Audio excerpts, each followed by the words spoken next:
para escrever a nossa história, é óbvio que muitas vezes, dependendo da nossa evolução, a gente precisa de alguma ajuda para, dentro do nosso projeto de vida, a gente ter as características, né, de casa, física, das pessoas, da família, para a gente cumprir o que a gente precisa cumprir, para a gente receber o que a gente pediu para receber. Então, ninguém está aqui obrigado, né? Quando a gente fala pedir para nascer, é bem estranho, porque todos nós estamos aqui de livre e espontânea vontade para a gente evoluir. Não é pelo menos na grande parte das vezes, uma encarnação compulsória. Dentro de tudo que a gente passa nessa vida, óbvio que tem muitas emoções envolvidas, talvez a que mais aflige todos nós, em algum momento da nossa vida, seja o medo. O medo, dentro da escala de Hawkins, da escala de emoções, né, que vai da vergonha, a raiva, o medo, a tristeza, até a consciência maior, ela mostra para a gente o grau de frequência nossa e, na grande maioria das vezes, nosso grau de evolução. Ninguém é condenado a estar nesse grau de evolução, mas eu posso melhorar todos os dias. Quando eu penso no medo, eu penso no medo, obviamente, de doenças, no medo de morrer, mesmo sabendo que esse período nosso, dentro deste planeta, nós somos espíritos eternos vivendo uma experiência carnal mortal. Ela vai acabar para todos nós, mas o espírito não. Então, essa veste que a gente tem agora, que foi emprestada para a gente, ela é só uma vestimenta que foi nos presenteado para a gente cumprir as tarefas que a gente pediu na passada. Então, quando a gente fala do medo maior, que a grande maioria das pessoas fala, que é o medo de morrer, quando eu olho para espíritos eternos, esse medo fica sem sentido. Quando eu falo do medo de não cumprir as minhas tarefas, aí as emoções começam a me preocupar. Porque se eu prometi tanto, se eu ganhei tanto, se eu tenho corpo saudável, perna, braço, inteligência, se eu tenho um mínimo de capacidade de entender o que está à minha volta, eu começo a ficar com medo de cumprir tudo que eu falei que eu ia fazer. E esse medo vai se misturar com o medo do dia a dia, com o medo das contas que vem para todo mundo, dos boletos, parece que não acaba nunca.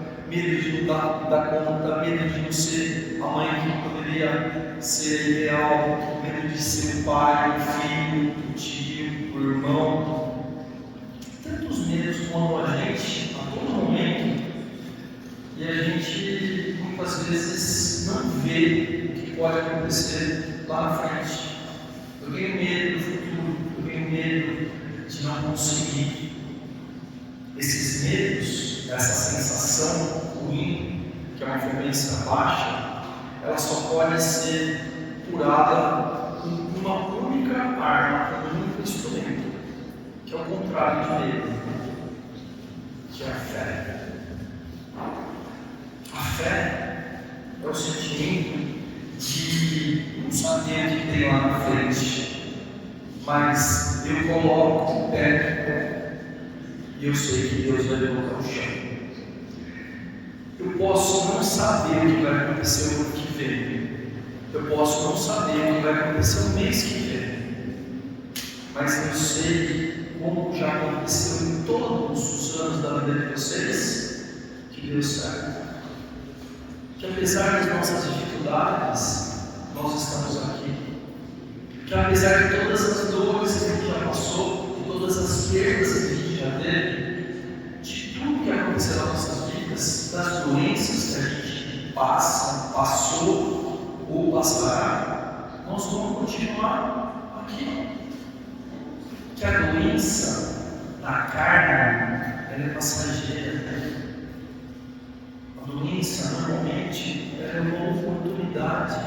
da gente melhorar, da gente entender a nossa fragilidade deste corpo, mas sabendo que Deus não abandona a gente, que a fé que a gente tem no nosso coração, que essa inteira divina que cada um recebeu ao nascer e vai continuar assim, é a que vai nos mover para a evolução constante. Nenhum de nós será esquecido, nenhuma dor, nenhuma doença, nenhuma perda, pessoas queridas que a gente ao longo do tempo foi perdendo, nenhuma delas foi em vão. Esse medo das coisas não acontecerem, medo de não conseguir, ele vai ser sempre superado na fé. Porque apesar da distrata, apesar da gente não conseguir enxergar, de não conseguir ver, de muitas vezes nós sermos São Tomé, mas a gente sabe, ao longo de nossa vida inteira, que nós nunca fomos abandonados. Então, essa fé que vai continuar dando certo, a que deve nos mover para continuar dando passo, mesmo sem enxergar o chão. Quando Jesus fala que vai ter um grão de mostarda, vai ter a fé, e essa fé vai poder fazer coisas que são impossíveis. Se tiveres a fé de um grão de mostarda, você vai conquistar coisas que parecem impossíveis. Ele fala isso, porque a única coisa que vai fazer nós e toda a humanidade continuar progredindo, apesar do nosso medo, apesar dessa sensação ruim que é de não saber o que vai acontecer comigo. É fato que quando nós todos aqui, com todos os presentes e dádivas que nós recebemos, não conseguimos cumprir com toda o brilhantismo, com todo o jeito que a gente achou que ia conseguir, que não ia ser tão difícil assim, isso cabe às nossas dificuldades. Muitas vezes a gente chega aqui e sai aqui tão cheio de esperança, tão cheio de vou conseguir, vai dar tudo certo, mas quando a gente dá um passo lá fora, parece que a nossa cabeça volta de novo para a tristeza, para o medo. E essa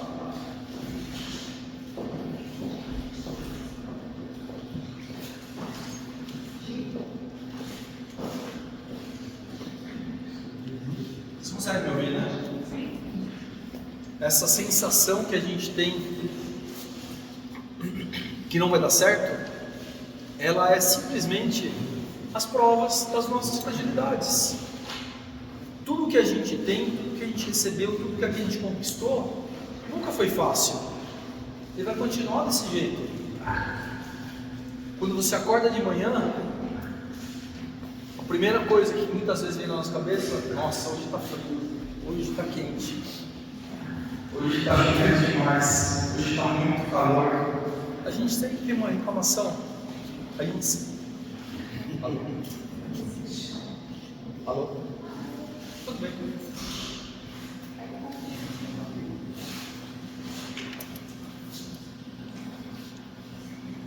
Só que sempre a gente é movido justamente por essa fé. A fé que está dentro da gente. A fé que tudo vai dar certo. Essa fé que vai trazer para a gente esperança, que vai tirar esse medo. Dentro da medicina chinesa, eles falam do medo como comprometimento da energia vital nossa.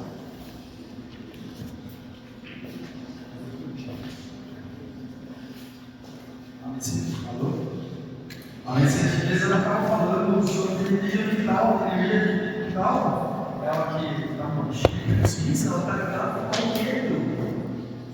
O medo que tira a gente a esperança, o medo que tira a gente a energia, o medo que tira da gente toda a forma de encontrar no futuro as coisas que Ele espera. Então, se dentro das palavras de Jesus, Chico Xavier tantas vezes falou a mesma coisa, para a gente ter fé, para a gente continuar tendo fé. Vocês estão aqui hoje, movidos por isso. Eu tenho fé que eu vou chegar lá e eu vou escutar uma palavra que sirva para mim. Eu vou chegar lá e eu vou encontrar uma pessoa que vai me dar um abraço, vai me falar uma palavra, vai me trazer algum conforto e vai me tirar essa dor que eu nem sei explicar direito o que é. Essa dor que muitas das vezes a gente sente, cada um dos dias, são as nossas dificuldades. Faz parte do nosso plano carnal, faz parte do cumprimento de todas as tarefas que a gente se impôs, que cada um de vocês escreveu nessa história.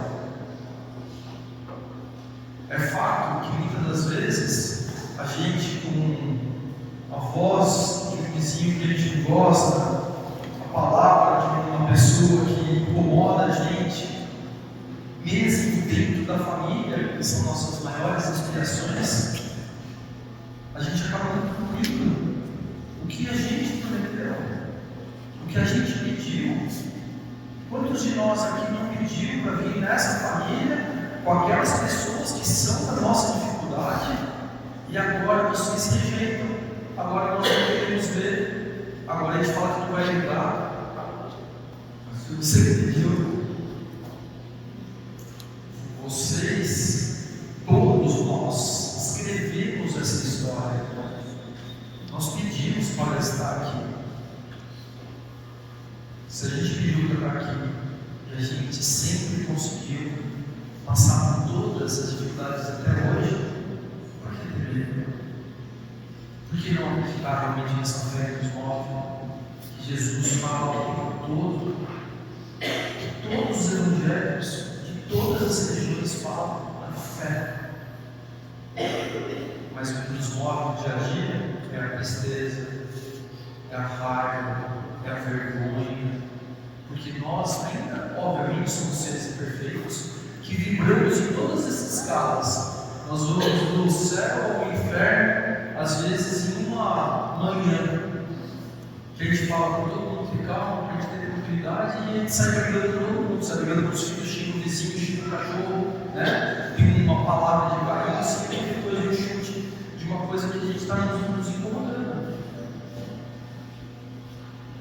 Se a gente pudesse ser mais tranquilo nas nossas decisões, se a gente pudesse entender um pouquinho mais, se a gente pudesse agradecer hoje à noite, quando vocês chegarem em casa, quando vocês estiverem deitados, pela oportunidade que a gente tem de estar aqui hoje, pela oportunidade que a gente tem de estar vestindo essa roupa, essa vestimenta que é o nosso corpo, de cuidar do nosso alimento, de cuidar das pessoas que estão sob o cuidado de vocês, filhos, mães, pais, ser mais paciente com essas pessoas que agora mais velhos nos cuidaram no passado e agora precisam da gente. Quando a gente mistura todas essas emoções, a gente consegue entender as dificuldades que todos nós vivemos todos os dias. E as oportunidades que nós temos de melhorar todos os dias. De entender que lá em cima não tem uma pessoa dando todas as coisas ruins e boas para fazer um saldo. Que os nossos maiores avaliadores somos nós, nossa consciência, nosso sentimento, que não adianta fazer uma coisa escondida aos olhos de outras pessoas ou de Deus, porque não é Deus que vai condenar a gente, não é Jesus que vai aprisionar a gente dentro de nossas atitudes. É a nossa vergonha de coisas que a gente não fez, é a nossa decepção com as nossas atitudes. Não tem língua muito alta.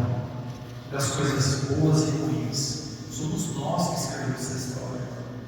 Então, medo, tristeza, raiva, todas essas emoções misturadas são parte da mesma história que nós escrevemos dentro do nosso livro, que é essa vida que nós estamos vivendo. Independente das passadas, independente das futuras, hoje nós temos a oportunidade, hoje, de sermos melhores. Só hoje. E amanhã, quando a gente acordar, tirar os pés da cama, apesar do frio, e agradecer. Agradecer profundamente pelo dom da vida, porque todo dia é um milagre e todo dia é uma despedida. Quando a gente entende a oportunidade que nós estamos vivendo, a gente começa a cumprir as tarefas que nós escrevemos, as tarefas que nós nos propusemos a fazer com todas as dificuldades que nós reclamamos todos os dias.